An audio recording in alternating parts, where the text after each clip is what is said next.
a car video while I wait for my hypnotherapy training to start. It's a video that I've been making notes about so that I can share and talk to you about that. And it's sort of stemmed from, first of all, teaching about the benefits of massage and what the benefits are of massage, and also that what we treat and what we don't treat, and how we propose what we're offering. Because also I've had some feedback and some questions asked to me about, you know, what happens. It's a little bit also about like the healing crisis or the healing process, if you like, and, you know, feedback after treatments and all that sort of stuff.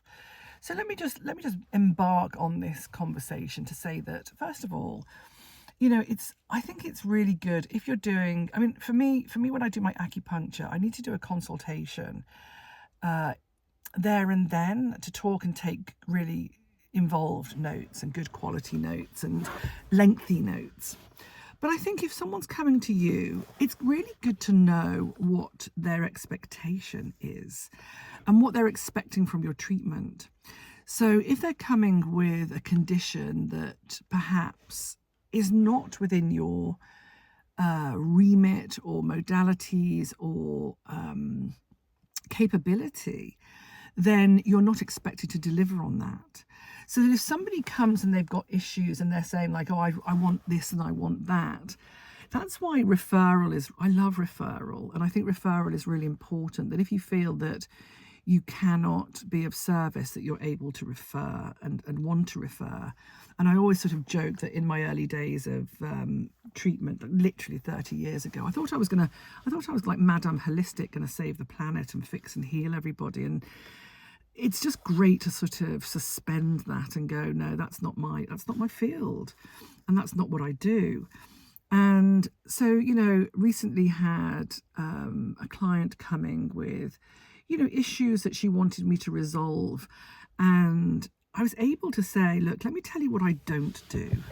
I don't do, and it was very much about helping and releasing trauma, and that's not to say I can't hold the space for somebody to have a trauma release. But I'm not a trauma-informed practitioner.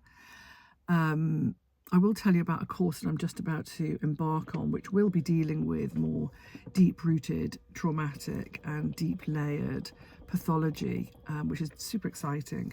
But I don't specialise in trauma-informed body work, be it, you know, spinal energetics, spinal flow, you know, trauma release therapy. What else? There's many modalities. I mean, you know, I'm very knowledgeable on somatics, and I'm very knowledgeable on how trauma impacts the body, and I'm very qualified and experienced to literally, you know, manage somebody's experience of trauma. And it depends if it's a big T trauma or if it's a little T trauma. And it depends whether they are able to work with me in, you know, the window of tolerance, or whether they need certain other support.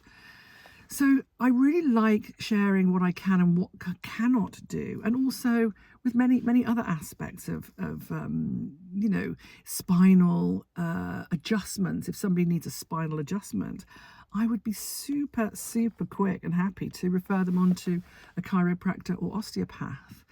Similarly, if someone needs you know, anything that is out of my remit, and although I'm very highly skilled, there's a lot that I don't do, and I love that. So I love to be able to say, look, this is not what I'm going to be able to help. I'm not going to be able to be of service, best be of service to you. So to get clear about that right from the start, because what you don't want is somebody coming in and go, I was hoping for you to do this, and then it didn't deliver. And then you say, how was your treatment? And they're like, well, you know, this is a question that was asked to me recently, that, you know, it was okay. Haven't really felt very good since your treatment. But, you know, when you come for treatment and you surrender and you release yourself and you let go, You know, there's so much in letting go. I think that's another video, is letting go, and the letting go of emotions, physical holding patterns. And that's where, you know, that's what we do as complementary therapists, is we do sort of work with people to let go and support the letting go.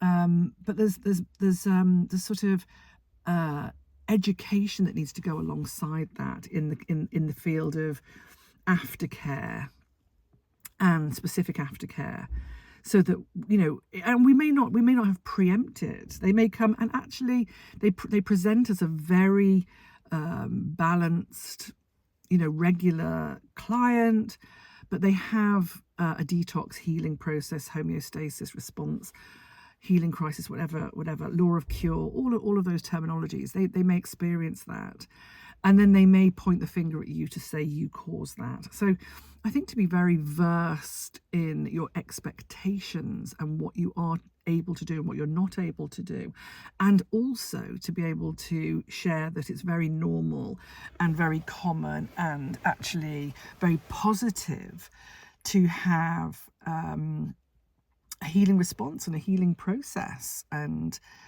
I think that's really good. That's a really good practice, is to be able to do that. So yeah, and just when you're putting your benefits, I think that's the other thing, is when you're putting your benefits, is don't list benefits or things that you can treat that you can't. So no making promises that you can't keep.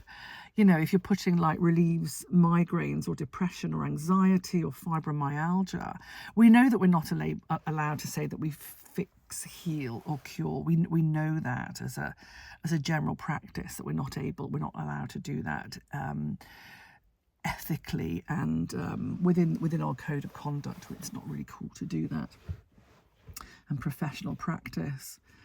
And if you can state that, and you have experience, like there are some things I know that I have experience and I'm really good at, and I can say, yes, I can definitely support you in that.